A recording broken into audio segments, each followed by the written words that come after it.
Reese Bowden has this cute little anecdote about pitching a novel in the year like 2000, a World War II historical fiction novel, that her agent basically says, like, we're not interested in that because no one cares about World War II historical fiction right now. And then she pitches the same idea to a different agent like 15 years later in 2016, and the agent snaps it up right away. It ends up getting published and becoming a bestseller. And I think there's something that's happened. It's interesting. World War II, I think, has always been popular, but in the last 10 to 15 to 20 maybe-ish years, the popularity of World War II historical fiction has skyrocketed. And I want to talk about why. Let's get right into it. So to start with, World War II is really, really easy to research. That makes it easy for writers to actually write about this subject, right? So there's lots of resources out there. One of them is there are a lot of books written about the time period, newspaper articles, pictures.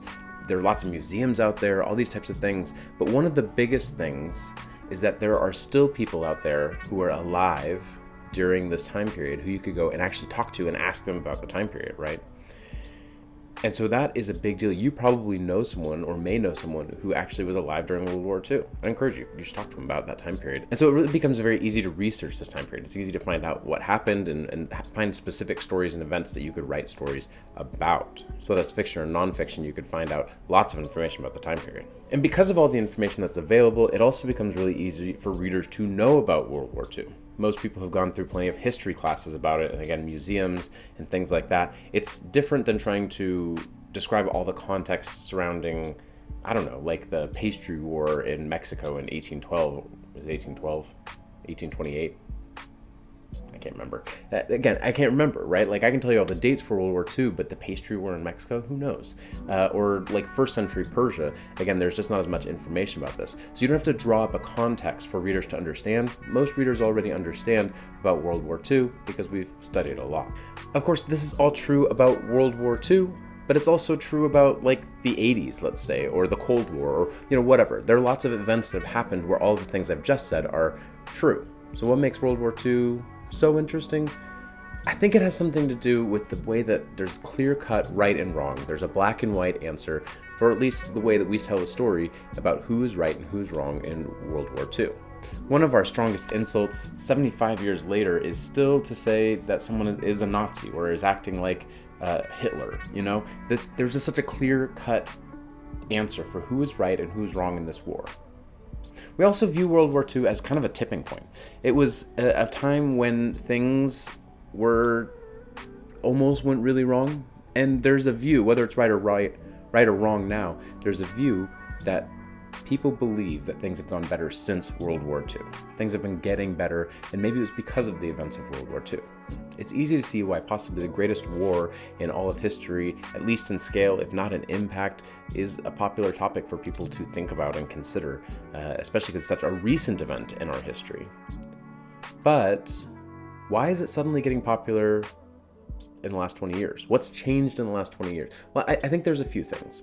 One of the big things is that 2020 marked the 75-year anniversary of the end of the war.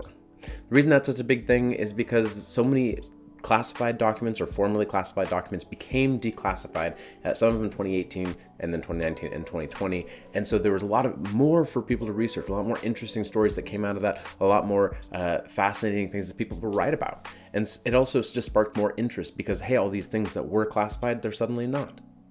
The other thing about 75 years that's a big deal is 75 years is approximately the length that many people live to.